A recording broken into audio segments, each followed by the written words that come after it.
So I'm a big fan of mindfulness meditation practices, and I think they're essential for self-actualizing, healing trauma, reaching our full potential, and living the healthiest lifestyle that we can live. So how do we actually succeed in those goals? How do we meditate in a way that actually heals trauma? How do we meditate in a way that actually shifts who we are? So let's jump right into this video. We have to develop the capacity to observe without judgment. We spend a lot of our time just, judging ourselves, judging our experience. We're not just observing it and connecting with our actual direct experience. We're stuck in unconscious thought patterns. This kind of numbs us, this leaves us disconnected from ourselves and our emotions and our body. So learning to simply observe allows you to be more accepting and neutral. This is something that you learn through actually practicing meditation, that I don't need to believe all my thoughts. I don't have to always judge myself and my experience, that I can watch my tendency to judge. I can let these patterns go and actually develop new patterns. So observation without judgment helps you to just be less reactive. That's another core point. When we are stuck in trauma, when we're stuck in low levels of consciousness, we're usually just quite reactive. We're just kind of in survival consciousness, and you can't heal when you're just like stuck reacting.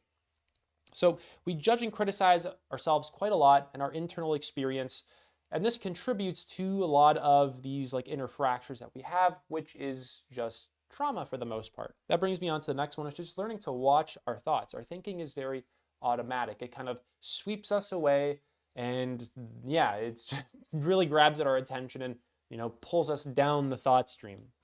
It's habitual, it's unconscious, it's automatic. And it just simply pulls us away from our body, our sensations, our feelings, our emotions, this present experience. It's a subtle defensive mechanism for the most part. It helps us to just numb ourselves and not feel what is currently happening. So a lot of our tendency to escape into our mind is just so we don't feel what is going on right now. And that's a big part of trauma, is that our capacity to be connected to ourselves, to feel our emotions, to be in our body, to connect to the present experience. When we're traumatized, when we have trauma, that capacity is low and it's compromised for the most part. So watching thoughts helps you to kind of stop reacting, and it helps you to just challenge a lot of the thought patterns that you usually have. So without reacting to your thoughts, you can start to identify beliefs that you have that are based in trauma, like I'm unworthy, things like that, and just successfully challenge them. So on top of that, unconscious thought is usually just like uncomfortable, because it's not enjoyable to be disconnected from ourselves and our direct experience.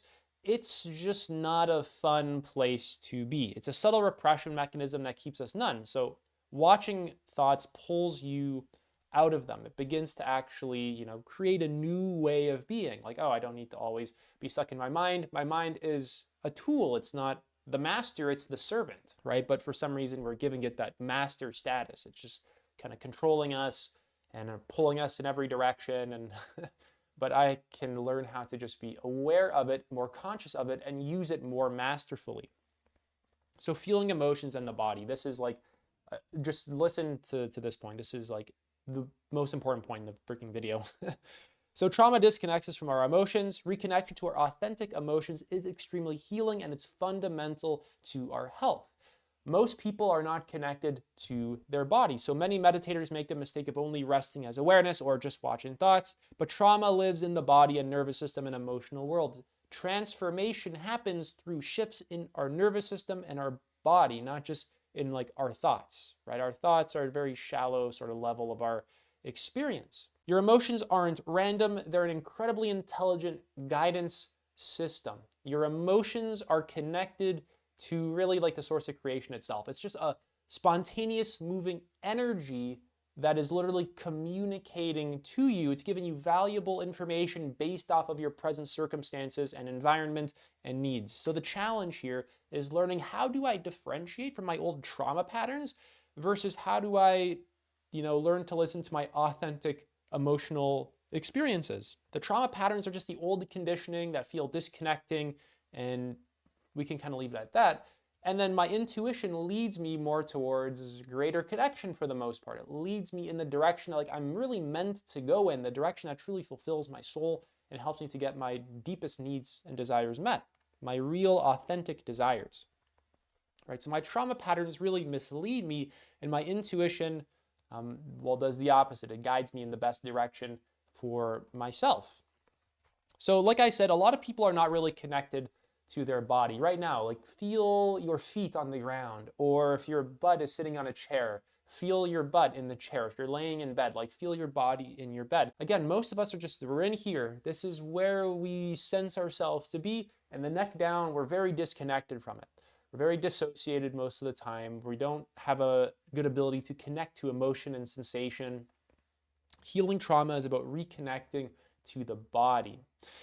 So feel your hands, arms, gut, legs, feet, all that stuff. Trauma lives in your body, and your body is communicating to you through feelings, reactions, and tensions, right? Like literally actually scan your arms and your hands and your feet and just like consciously enter your body for a few minutes. Like actually do the exercise. Actually bring attention to your experience and, notice what's actually going on in this present experience. So no healing will happen without conscious connection to the body and emotions. That's just like a fundamental point. Next, increasing capacity for presence and connection to self. Trauma interferes with our capacity for presence and connection to self. The healing increases our capacity for connection and to the present moment and to ourselves. So when we have, a compromised capacity for presence, we're always stuck in our head, disconnected from our body. We're not connected to our authentic emotions, needs, all this kind of stuff. We live a life that just simply doesn't feel good, unfortunately. So healing is about integrating the ego and then transcending it. It's not about escaping the human realm. It's about transcending and including it. And here's a bit of a good point. Actually, it's the one after this. This one's also good, though. Self-actualization is about creating a healthy ego. It's about, cleaning up who you are for the most part, right? Smoothing out those rough edges. I'll just leave it at that. Self-transcendence is about moving beyond the ego, which is also needed. Both are literally human needs, and when we don't get needs met, we suffer. Many spiritual teachers demonize the ego, and this overall isn't actually a very good approach, because the ego is a normal part of human psychology. The ego is just your sense of self.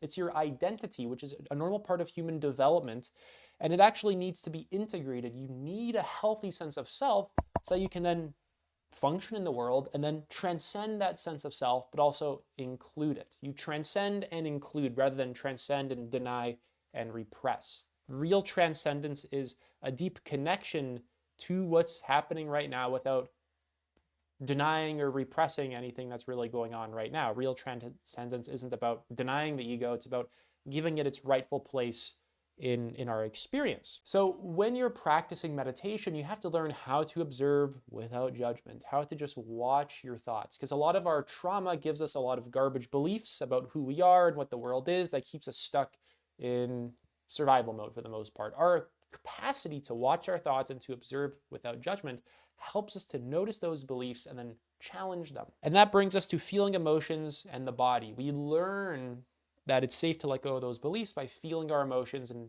coming into the body. You can't stay at the level of your mind because it just doesn't go deep enough. Trauma lives in your body and your nervous system, which then increases our capacity when we are connected to our emotions and our body, increases our capacity for presence and connection to self, and then connection to other people.